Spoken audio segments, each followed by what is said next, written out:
In previous lecture, we have already discussed about the reactions of alkenes like oxymercuration and demercuration, hydroboration oxidation, ozonolysis, catalytic reduction, syn and antihydroxylation reaction, and then 1,2 and 1,4 addition reaction in conjugated dienes. And last one is Diels-Alder reaction. Reactions of આલ્કીનમાં આપણે આ સાત reaction complete કરી હતી. સાત રિએક્શનમાંથી મેં તમને 3 question પણ આપ્યા હતા અસાઇનમેન્ટમાં લખવા માટે. હવે આપણે આગળ જોઈએ આલ્કાઇન્સ વિશે. આલ્કાઇન્સ પહેલાં તો કહેવાય કોને કે જેની અંદર carbon carbon triple bond present હોય એને કહેવાય alkyne. Carbon carbon single bond હોય ત્યારે એને કહેવાય alkene. Carbon carbon alkane. Carbon carbon double bond હોય ત્યારે એને કહેવાય આલ્કીન.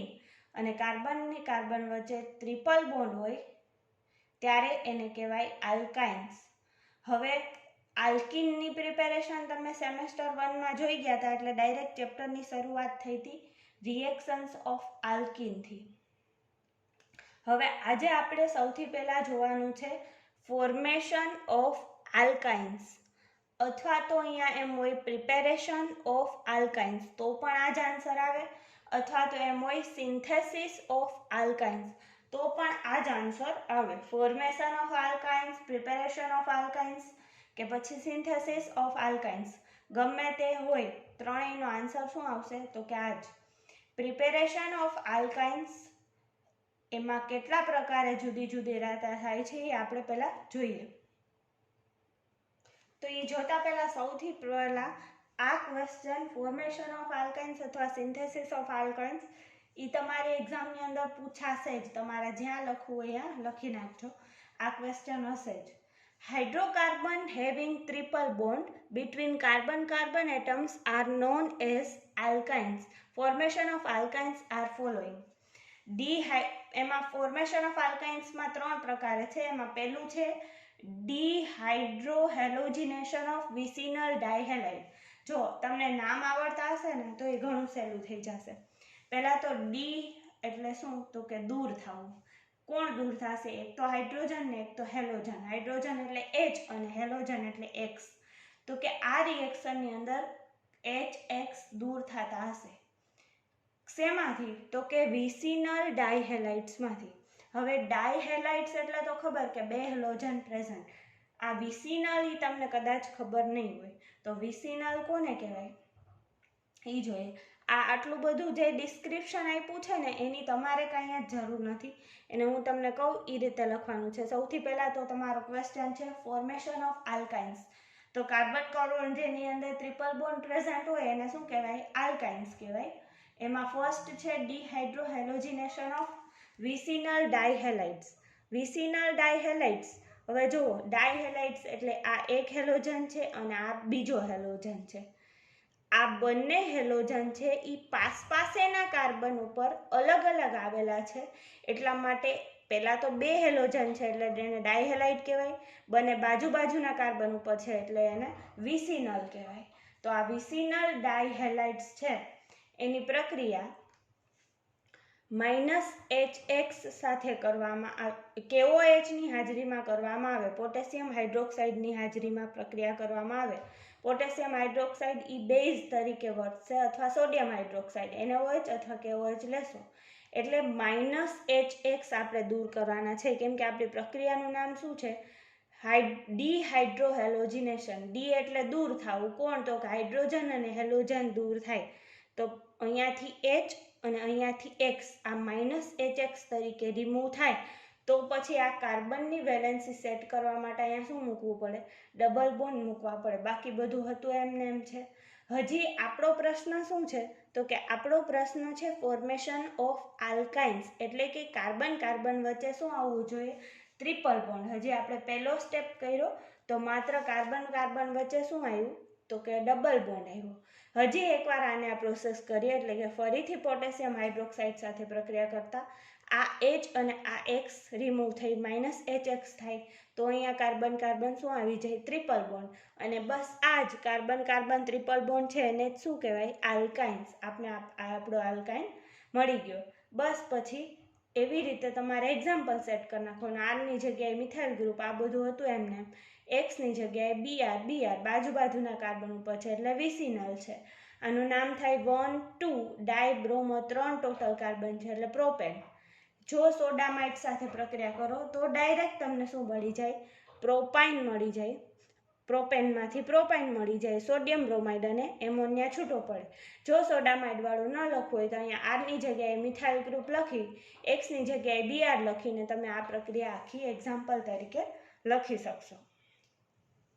સેકન્ડ જોઈએ ફોર્મેશન ઓફ આલ્કાઇન્સની અંદર ડિહાઇડ્રોહેલોજિનેશન of geminal ડાયહેલાઇડ્સ.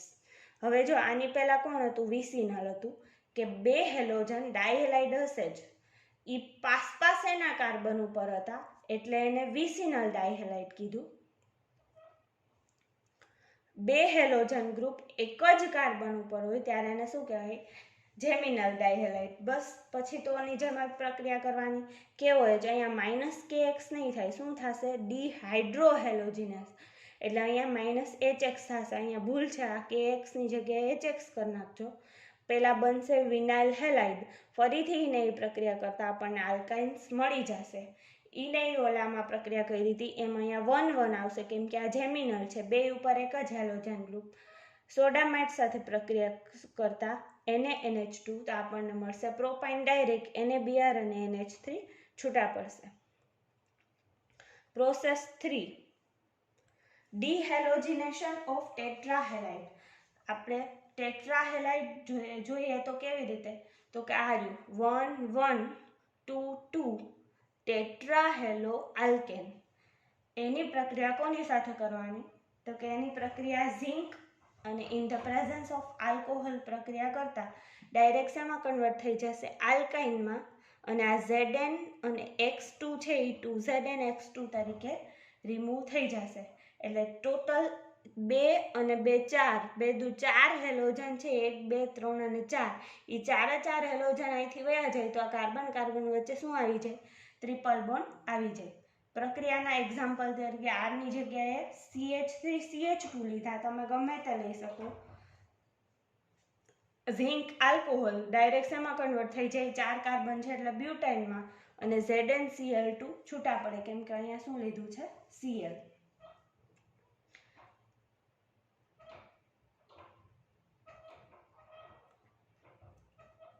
Most IMP question આ ચેપ્ટરનો. Formation of આલ્કાઇન્સ. પહેલા તો આલ્કાઇન કોને કહેવાય? કાર્બન કાર્બન ટ્રિપલ બોન્ડ ધરાવતા હોય. 3 પ્રકારે ફોર્મેશન ઓફ આલ્કાઇન્સ થાય. એમાંનું પહેલું છે ડિહાઇડ્રોહેલોજિનેશન ઓફ વિસિનલ ડાયહેલાઇડ્સ. હવે હું તમને ડિસ્ક્રિપ્શન કહી દઉં કે કેવી રીતે લખવાનું આમાં, અને પછી રિએક્શન્સ તો તમને આવડે જ છે. When vicinal dihalide reacted with potassium hydroxide in the presence of as a base, it first converts into vinyl halide. Further, it reacted with potassium hydroxide. It directly converts into alkynes. This reaction is known as dehydrohalogenation reaction of vicinal dihalide. બસ આટલું. પછી આ તમારી reaction અને એનું example લખી નાખો તો ચાલે. આ NH2 વાળું લખવું જરૂરી નથી. Second one, dehydrohalogenation of geminal dihalide. When geminal dihalide is reacted with alcoholic potassium hydroxide, it first converts into vinyl halide, and then further it reacted with KOH, it converts into alkynes. This reaction is known as dehydrohalogenation reaction of geminal dihalide. હવે તમારે શું કરવાનું? તો કે આ પ્રક્રિયા છે એનું આખું ડિસ્ક્રિપ્શન લખીને આ પ્રક્રિયા લખી અહીંયા આરની બદલે CH3 ને Xની જગ્યાએ BR કે Cl લખી અને એક્ઝામ્પલ આપી દેવાનું. થર્ડ વન છે ડિહેલોજિનેશન ઓફ ટેટ્રાહેલાઇડ. હેલોજન દૂર કરવાના છે. ડિહેલોજિનેશન. કેટલા? ટેટ્રા એટલે કે 4 હેલાઇડ. તો પહેલાં 4 હેલાઇડ લેવા પડે આપણે. તો સૌથી પહેલાં શું કરવાનું કે એની ટેટ્રાહેલાઇડ reacted with zinc in the presence of alcoholic media, it converts into alkynes and ZnX2 is formed. હવે જો 1122 ટેટ્રાહેલો આલ્કેન એની લઈ ઝિંક આલ્કોહોલ સાથે પ્રક્રિયા કરી આલ્કાઇન મળે ને ZnX2 છૂટા પડી છે. આ છે એનું એક્ઝામ્પલ. બસ, તો આ ત્રણેય પ્રક્રિયા સાવ સહેલી છે. ડિસ્ક્રિપ્શન તમારે તમારી રીતે આ મેં કીધું એવી રીતે લખવાનું છે. આમાં ચોપડીમાં છે એવી રીતે બેઠું લખવાની જરૂર નથી. આવી રીતે લખશો એટલે તમારા માટે આ ક્વેશ્ચન સાવ સહેલું થઈ જશે. હવે નેક્સ્ટ આપણે જોઈએ એસિડિટી ઓફ આલ્કાઇન્સ. જનરલી આ ક્વેશ્ચન બહુ પૂછાતો નથી, પણ આપણે થોડુંક એના વિશે ડિસ્કશન કરી લઈએ એટલે બાકી ન રહી. Acidity of alkynes. Hydrogens of terminal alkynes એટલે કે આલ્કાઇનના છેલ્લોનો hydrogen are relatively acidic in compare to alkane and alkene. Alkane અને આલ્કીનના હાઇડ્રોજન કરતાં આલ્કાઇનનો ટર્મિનલ હાઇડ્રોજન છે એ વધારે એસિડિક છે. બીકોઝ એનું કારણ આપ્યું they donate proton to strong base. તે સ્ટ્રોંગ બેઝને પ્રોટોન ડોનેટ કરી શકે છે. when terminal alkyne are treated with sodamide, જ્યારે ટર્મિનલ આલ્કાઇનની સોડામાઇડ સાથે પ્રક્રિયા કરો or in liquid ammonia, alkyne passed over molten sodium, they convert into corresponding carbon ions. Carbon ions એટલે કાર્બનની ઉપર માઇનસ ચાર્જ. આ આલ્કાઇન છે, બેઝ સાથે પ્રક્રિયા કરો ડાયરેક્ટ શેમાં કન્વર્ટ થશે? C-. C- એટલે કાર્બન આયન, અને પછી આ બેઝ છે એ H+ સાથે પ્રક્રિયા કરી લેશે. એવી રીતે બીજું આપણે જોઈએ બેઝ NaNH2 અને સોડિયમ મોલ્ટન પ્રક્રિયા કરતા એવી જ પ્રક્રિયા થાય છે. એમોનિયા અને અહીંયા H2 છૂટા પડે છે. On the other hand, sodium salt of alkynes on treatment with water affords alkynes. Thus, one alkyne are weaker acid than water.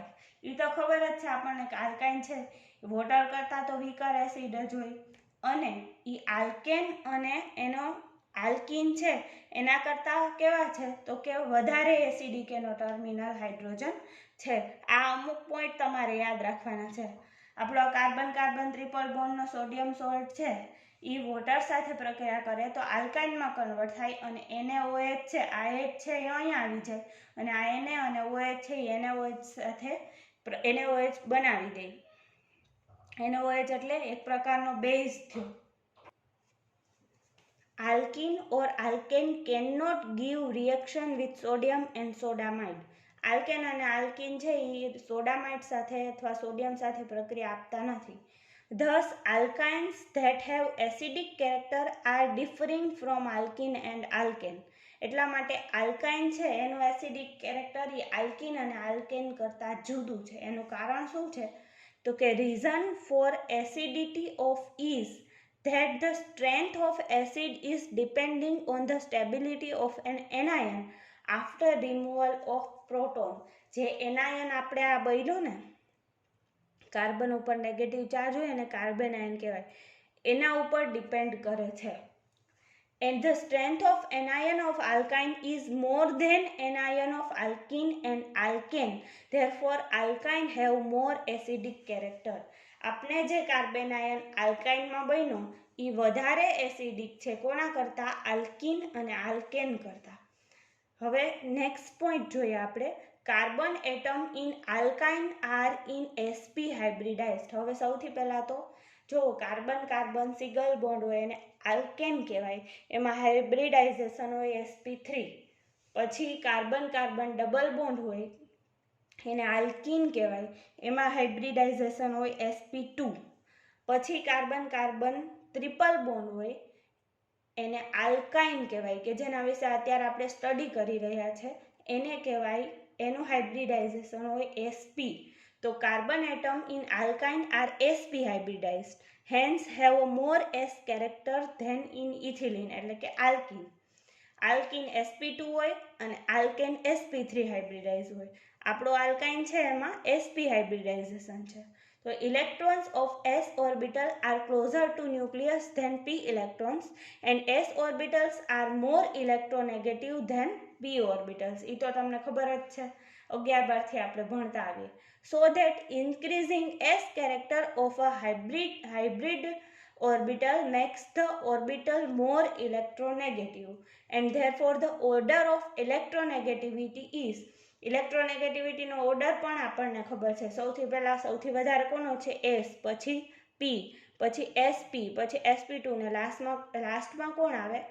sp3.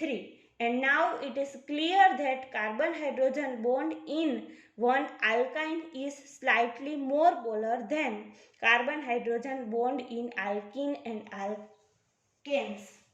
હવે કાર્બન હાઇડ્રોજન બોન્ડ આલ્કાઇન નો છે એ વધારે ધ્રુવીય હશે, પોલાર. કોના કરતા? તો કે આલ્કીનના કાર્બન હાઇડ્રોજન અને આલ્કેનના કાર્બન હાઇડ્રોજન બોન્ડ કરતા. ઓવરઓલ આપણને એસિડિટી ઓફ આલ્કાઇન્સ ઉપરથી એ ખબર પડે. તો આજે આપણે 2 ક્વેશ્ચન કર્યા. હવે હું આજના અસાઇનમેન્ટ માટેના ક્વેશ્ચન તમને લખાવી દઉં. લખો question number 1. Explain synthesis or formation of alkynes in detail with examples. And question number 2, write down, explain the acidity of alkynes in detail with some examples. આ 2 ક્વેશ્ચન તમારા અસાઇનમેન્ટની અંદર લખી નાખવાના છે. આગળના 3 પણ લખાઈ ગયા છે. જ્યારે પણ રૂબરૂ આપણે મળીએ, ગમે ત્યારે મળવાના છે એ તો શ્યોર છે, ત્યારે તમારા અસાઇનમેન્ટ મને પહેલાં જ જમા કરાવવાના છે અને પછી આપણે બીજી બધી વાત કરશું. આપણે હવે ધીરે ધીરે આ ચેપ્ટર પછી આના પછી એક છે એરોમેટિક હાઇડ્રોકાર્બન. આ છે એલિફેટિક, પછી એરોમેટિક હાઇડ્રોકાર્બન એ મારે લેવાનું છે. તો આ 2 મારે કમ્પ્લીટ કરી દેવાનો વિચાર છે. ત્યાં સુધીમાં જો થોડીક કન્ડિશન સારી થઈ જાય તો આપણે પી બ્લોક એલિમેન્ટ બહુ સારી રીતે રૂબરૂ ભણી શકીએ. અને જે લોકો આવ્યા હતા એને ખબર છે કે પી બ્લોક એલિમેન્ટમાં રૂબરૂમાં બહુ મજા આવે એવું છે. એટલે આપણે રૂબરૂ બહુ ઈચ્છા છે કે રૂબરૂ ભણીએ. હવે જેવી આપણી ઈચ્છા મુજબ કરતાં ઈશ્વરની ઈચ્છા વધારે સારી હોય તો આપણે વહેલા મળીએ અને પી બ્લોક રૂબરૂમાં ભણીએ. અને જેનાથી કેવું થશે કે આખા કેમ ગયા વખતે બેઝિક ઓર્ગેનિક કેમેસ્ટ્રીમાંથી સૌથી વધારે 20 માર્ક્સનું પૂછાણું, એમ પી બ્લોકમાંથી સૌથી વધારે પૂછાવાની પોસિબિલિટી છે. એટલા માટે નહીંતર પછી છેલ્લે તો રાખ્યું જ છે ઓનલાઈનમાં, તો આપણે લઈ લેશું. બરાબર? તમારું અસાઇનમેન્ટ સાથે સાથે થયેલું હોવું જોઈએ અને તમને આ એક રિએક્શન સાથે સાથે આવડવી જોઈએ. અસાઇનમેન્ટ નોટમાં લખશો તો પણ ચાલશે.